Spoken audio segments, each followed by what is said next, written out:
So Alex Madigan, as I said, Anonymous Content had been developing it with the writer, and I was their first choice as a director, and so they sent it to me, and I just really, I read so many screenplays, and I mean, at that point, I was sort of despairing and saying, I really don't think I'm going to be using anybody else's material. I just can't, even in really good scripts, I can't really connect to personally. And this one really spoke to me. I connected to it immediately. I loved the way that I didn't know what was going to happen by page 20. I really had no idea all the little unexpected twists and turns it would take. And I love that. And yet, it was very believable every step of the way. I've always been attracted to something on paper that seems rather a little bit sketchy, like that couldn't really happen in real life. Two straight men would never actually want to try and have sex with each other for an art project. That was my film forte. And then try to make a really believable, this journey for the audience that's like, oh yeah, no, I can see how that would happen. And that was what I loved about this relationship, this friendship between a 16-year-old and a 28-year-old, that it actually, the way it was written was really believable. So yeah, the characters felt very real. Again, the dialogue was great. It was just a great script, and it also, again, felt like very much in my wheelhouse, emotionally and kind of my sensibility. Change how I prepped. Well, yeah, Andrea was involved as we were sort of homing in on what was the actual budget going to be and which, what were we going to get, what were we not going to get, and so we sort of lost a few production days, and we had to, lose some page count and that kind of thing. So sometimes it was more expedient for me to be doing some rewriting, and sometimes she would do it, and we'd sort of bounce back and forth. But really, just the whole process of leading up to the shoot, I realized, this is like a way, I have to sort of combine or, figure out how to merge my voice with Andrea's. And so that was a really interesting process, and it ultimately really fulfilling one, but it was very new to me. So yeah, it was an interesting journey. I'm excited to do it again, actually. 25 days of shooting with the actors, and then about a half a day with a pickup day for, just other stuff. That's nice. Helicopter. I mean, for it's not terrible, actually. I mean, well, it depends on the script. We really could have used a few extra days, but any film, indie film certainly could say that for sure. So you always have to kind of do a little squeezing, but yeah. And did you rehearse?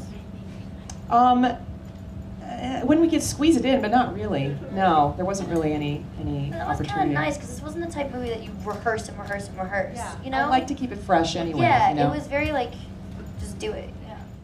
I loved it. I had a houseboat.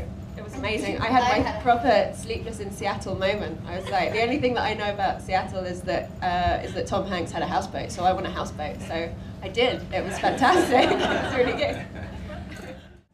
There were so many of the supporting roles that we found in Seattle, and it was absolutely thrilling. It was so wonderful. So there was this little group of kids, and one of the key kids, Dylan Arnold, played. He has a very dramatic scene and a few other scenes as well, and it was absolutely delightful to find him locally. And the same with Kira has this group of friends from high school, and 2 of the 4 people in the group were local Seattle actors. Her mom was a local Seattle actor. The guidance counselor, who I thought did a kick-ass job, was local. Seattle is actually a great theater town, and there's been a lot more filmmaking happening there.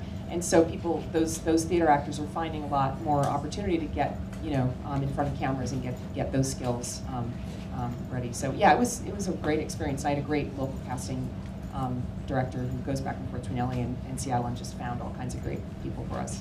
For the actors, they don't need to live in Los Angeles anymore? Yeah, that's a good question. It really depends on your region. Like, for instance, Austin. If there are these little regional film centers, and if there's enough work going on, you can make a living. And I do know people who are making a living at it up there, so. Yeah. No, we just made it really real. It was really easy working with Chloë, being best friends and being high schoolers. It was really easy. And just going for it too, because we just had so much fun. I had this weird anxiety about how are we going to manufacture this, bond. I don't know why. And then the 2 of them just got together, and that slumber party scene where they're on the bed together. It was just delightful. Being ourselves. So fun to see them just riff and go. And I was just like, oh my god, I could watch this, for hours and hours. It was great.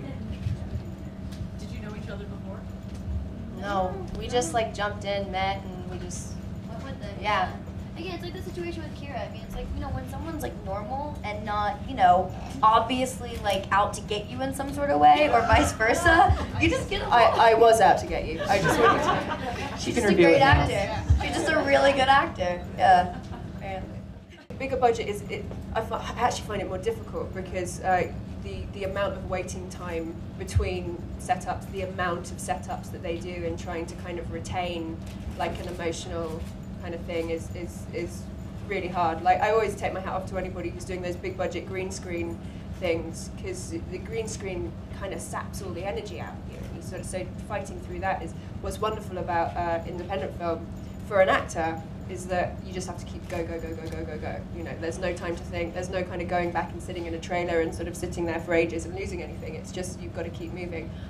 I love that. I mean, equally you have to get it right, which I suppose is quite frightening as well, but I think a lot of actors like the kind of adrenaline of it. It's a sort of, it's not like theatre, but there's a similar kind of, you know, you can't get it wrong, you have to get it right and go. Obviously on a bigger budget you can kind of go back, you can reshoot, you can kind of try and do stuff like that, which sometimes is good and sometimes isn't, you know. So. Is it any easier to get into character when you're actually in real locations as opposed to on stages? Yeah, it's much, I mean, it is artificiality much is sort yeah, of, if you see the real, you cannot. Yeah, it was like the Tom Hanks, Paul Rudd kind of part, the Jimmy Stewart part. It's got a little, some other elements maybe too, but Humphrey Bogart, I like that. But you know, yeah, a lawyer. For breaking entertainment news and more, follow @HitFix on Twitter or visit hitfix.com.